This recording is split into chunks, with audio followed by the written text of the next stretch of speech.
The red dust of the construction site hung heavy in the air, coating the skeletal frame of the three-bedroom bungalow in a fine ochre powder. Zara wiped a bead of sweat from her forehead, her oversized, smudged glasses slipping down the bridge of her nose as she squinted at the technical manual in her hand. She was focused on the cost of the 42.5 grade cement, meticulously calculating the $3,447 required for the plastering phase.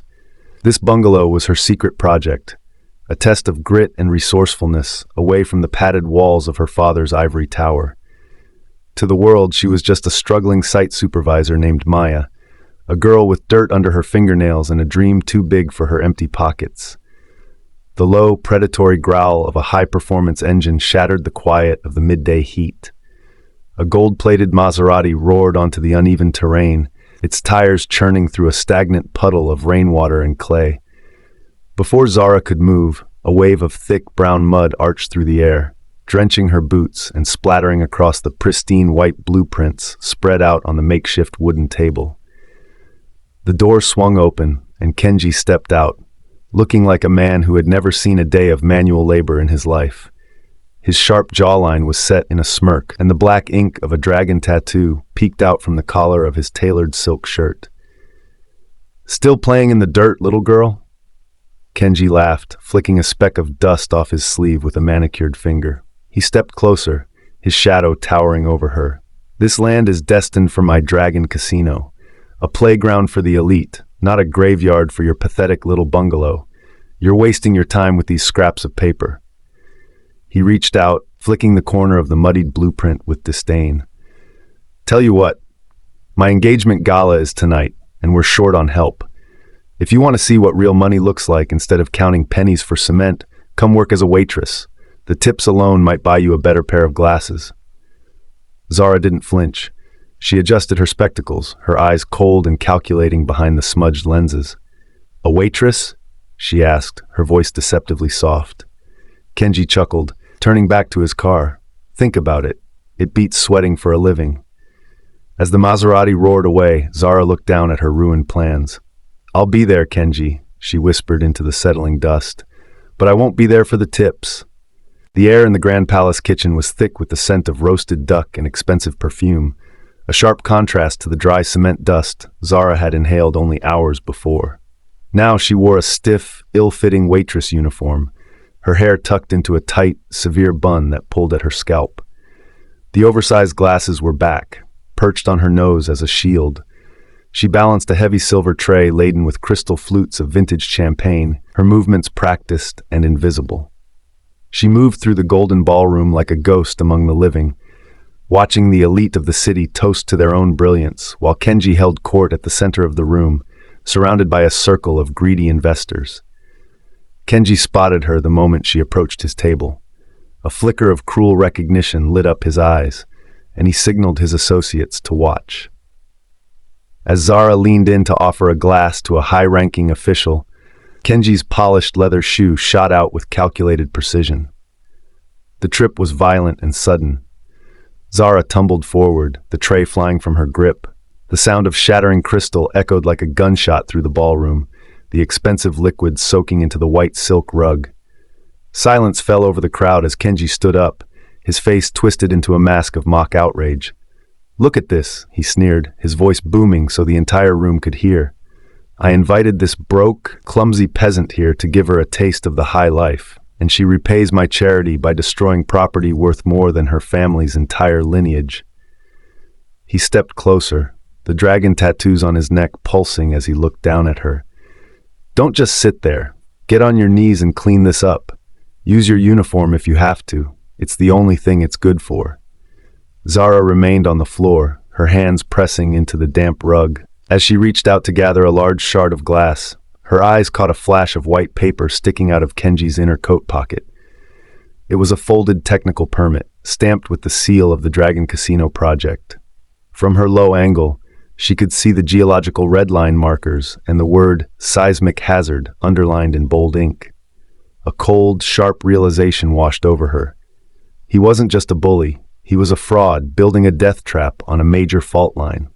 Zara's fingers brushed the silk of his trouser leg as she reached for the glass, a small, invisible smile tugging at the corner of her mouth. She had seen enough. The foundation of his empire was already cracked. She just had to wait for the clock to strike midnight. The cold dampness of the champagne still clung to Zara's skin as she slipped away from the jeering crowd, moving into the shadows of a secluded velvet-lined hallway.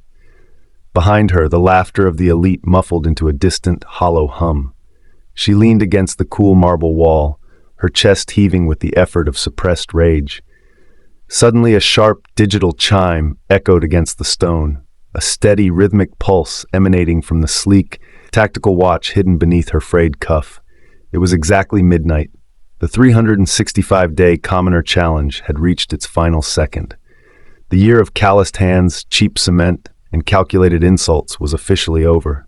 Zara closed her eyes for a moment, feeling the weight of the Waitress identity lift like a suffocating shroud. "The time has come, chairperson," a low, disciplined voice whispered from the darkness. Out of the shadows stepped three men in seamless black tactical gear, her father's elite extraction team. They didn't offer comfort, they offered power. One of them stepped forward, holding a high-security garment bag with a golden crest that caught the dim light. Zara reached out, her fingers brushing the rough, stained apron she had worn as a shield. With a sharp tug, she ripped the fabric away, discarding the symbol of her manufactured poverty onto the floor. She took off the oversized glasses, the smudged lenses that had blurred the world for a year, and crushed them under the heel of her work boot. The broke girl was gone. The transformation was silent and surgical. Her father's personal stylist emerged with the team, her hands moving with frantic precision. The messy, tight bun that had been a source of Kenji's mockery was undone, her dark tresses falling for a brief second before being swept upward into a sophisticated, regal crown of braids. It was a crown made of hair, intended for a woman who commanded fleets and built cities. As the stylist pinned the final obsidian hairpiece into place, the extraction team held up a mirror. Zara looked at her reflection, not the site supervisor, not the clumsy waitress, but the heir to the park empire. Her piercing, intelligent eyes were now clear and lethal. She stepped into the midnight blue gown, the sequins catching the light like stars in a predator's sky. The hunt had begun. The heavy oak doors at the top of the grand staircase creaked open, and a sudden, unnatural silence swept through the ballroom like a cold front. The orchestra faltered, the violins trailing off into a confused whisper as every head in the room turned upward. Zara stood framed by the golden archway, a vision of celestial power draped in shimmering midnight blue. The sequins on her gown caught the light of the crystal chandeliers, shimmering like a turbulent ocean under a full moon. She moved with a slow, rhythmic grace that commanded the air itself, her heels clicking against the marble with the steady finality of a ticking clock. Gone was the slumped posture of the girl in the mud.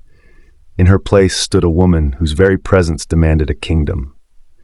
Kenji, standing at the base of the stairs with a fresh glass of cognac in his hand, felt his breath hitch. He didn't see the waitress he had humiliated an hour ago. He saw a titan. He saw a woman whose jewelry probably cost more than his entire fleet of construction vehicles. Driven by a mix of predatory instinct and a desperate need to align himself with such obvious wealth, he straightened his silk tie and put on his most charming, deceptive smile.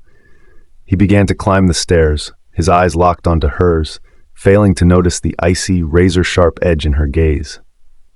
He reached the middle landing just as she descended to meet him, his heart racing with the thrill of a new high-stakes conquest.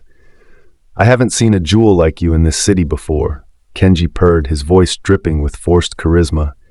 He extended the glass of cognac toward her, a gesture of hollow hospitality. "Allow me to welcome you to the pinnacle of society. A woman of your stature shouldn't be without a drink." Zara stopped, her hand reaching out with a slow, deliberate movement. She took the crystal glass from his fingers, her intelligent eyes boring into his until his smile began to falter, a strange sense of dread prickling at his skin. Without breaking eye contact, she tilted the glass. A stream of amber liquid cascaded down, soaking into Kenji's hand-stitched leather shoes and splattering across his tailored trousers. The room gasped in unison. Zara's voice was a low, lethal silk as she spoke. "Clean it," she commanded, the words echoing through the silent hall. "Use your tie if you have to. It's the only thing it's good for. The tension in the ballroom was a physical weight, thick enough to suffocate, as Kenji stood frozen over his ruined shoes. Before he could find his voice to scream or retaliate, the massive mahogany doors at the main entrance didn't just open, they exploded inward with a deafening thud. A phalanx of security guards in sharp charcoal suits marched in with military precision, clearing a wide path through the crowd of terrified socialites. In the center of the formation walked a man whose name was whispered in boardroom temples and government halls alike, Elder Park, the global architect. He was the man who owned the sky and the ground beneath it, moving with a silent, terrifying gravity that made the very air in the palace feel thinner. Kenji's face underwent a pathetic transformation. The shock of Zara's insult was instantly replaced by a desperate, hungry greed. He saw Elder Park as his final lifeline, the only man with enough capital to save the failing Dragon Casino project. Ignoring the amber stains on his trousers, Kenji scrambled toward the elder statesman, nearly tripping over his own feet.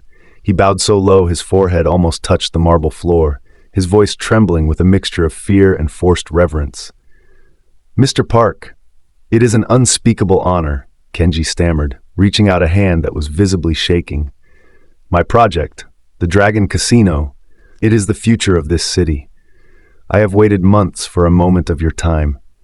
If you would only look at the blueprints, I know you would see the brilliance of the investment." Elder Park didn't even blink. He didn't break his stride or offer the smallest glance toward the man groveling at his feet. He walked past Kenji, as if the Mafia boss were nothing more than a stray shadow, his eyes fixed solely on the woman in the midnight blue gown. The room held its breath as the Titan stopped before Zara, his stern features softening into a look of profound, quiet pride. He reached out, placing a steady hand on her shoulder, acknowledging her not as a waitress, but as his equal. "You survived the year, Zara," he said, his voice resonant and deep. "What did you learn from the dirt?" Zara met his gaze, her voice clear and lethal as it carried to every corner of the silent hall. "I learned that some men build empires out of sand and ego, father, and I learned exactly where to kick to make them fall." The silence that followed Zara's declaration was sharper than any blade. She turned away from her father and stepped toward the DJ's booth, her gown trailing behind her like a dark, glittering tide. With a swift, authoritative flick of her wrist, she connected her encrypted satellite phone to the ballroom's massive overhead projector. The ambient lounge music cut out, replaced by the harsh, flickering glow of technical schematics and bank statements that spanned the entire width of the golden wall. The socialites leaned forward, their faces illuminated by the damning evidence of a dying empire. Zara scrolled through the images she had swiped while kneeling in the champagne, the seismic hazard warnings, the forged safety certifications, and the secret ledgers proving that Kenji's Dragon Developments was a hollow shell drowning in millions of dollars of unpayable debt. "Look closely at the foundation of your future," Zara announced, her voice echoing with a cold, professional clarity. "The Dragon Casino isn't a masterpiece. It is a tomb waiting to collapse." The investors, who had been laughing with Kenji moments ago, now surged forward like a pack of wolves sensing blood. Their murmurs turned into a roar of betrayal as they saw their own signatures on contracts backed by non-existent assets. Kenji backed away, his face turning a sickly ashen gray, as he realized the woman he had treated like dirt had just dismantled his life with a single swipe of her thumb. He reached out to grab a chair for support, his eyes darting frantically toward the exits, but his own security team stood motionless, their loyalty already bought by the true power in the room. Zara reached into the hidden pocket of her gown and pulled out the old, smudged Waitress glasses she had supposedly discarded. She slid them slowly onto the bridge of her nose, the oversized frames contrasting sharply with her royal appearance. She walked toward Kenji until they were inches apart, the light from the projector casting long, distorted shadows across his trembling frame. "I knew your masonry grade was off the second you stepped on my sight," she whispered, her intelligent eyes magnified and lethal behind the glass. "I saw the cracks in your character before I ever saw the cracks in your concrete. You aren't a builder, Kenji. You're just a fraud who forgot that the smallest stone can bring down the tallest tower." The first rays of a relentless African sun pierced through the morning haze, casting long, golden shadows across the construction site where the journey had begun. The air no longer tasted of defeat or stagnant rainwater. It was crisp, filled with the industrious scent of fresh timber and turning earth. Near the entrance, the gold-plated Maserati, once a symbol of Kenji's untouchable arrogance, was being hoisted onto the back of a rusted tow truck. Its metallic sheen looked gaudy and cheap in the honest light of day, a hollow shell being cleared away like debris. The man who had splashed mud on Zara's dreams was gone, his empire liquidated to pay the debts of 1,000 defrauded workers. Zara stood at the center of the lot, but the high-vis vest and smudged glasses had been traded for a charcoal-gray tailored suit that fit her like armor. Her hair remained in its regal, braided crown, a silent reminder that the princess had reclaimed her throne without losing her grit. She looked down at a heavy mahogany desk that had been moved onto the site, where a new set of blueprints lay unrolled. These weren't plans for a glittering casino or a den of greed. They were the designs for the Park Promise, a massive, sustainable housing project that would turn this dusty earth into a sanctuary for hundreds of families. With a steady hand, she clicked her fountain pen and signed the deed, the ink bonding her legacy to the land. She walked toward the temporary glass-walled office, pausing to catch her reflection in the polished surface. The woman looking back was no longer a girl hiding behind a mask of poverty. She was a builder who understood that the strongest foundations are poured with integrity. A quiet sense of peace settled over her as she watched the first crane begin to move, but the stillness was short-lived. The sound of tires crunching on gravel signaled a new arrival. A sleek matte black sedan with tinted windows pulled to a halt, and a man in a sharp, unfamiliar uniform stepped out. He didn't bow, but his expression was taut with urgency as he approached the glass. "Chairperson Zara?" he asked, his voice low and strained. "We have a structural emergency at the coast. There's a problem with the Phoenix project." Zara's gaze sharpened, the peace vanishing as the next war began.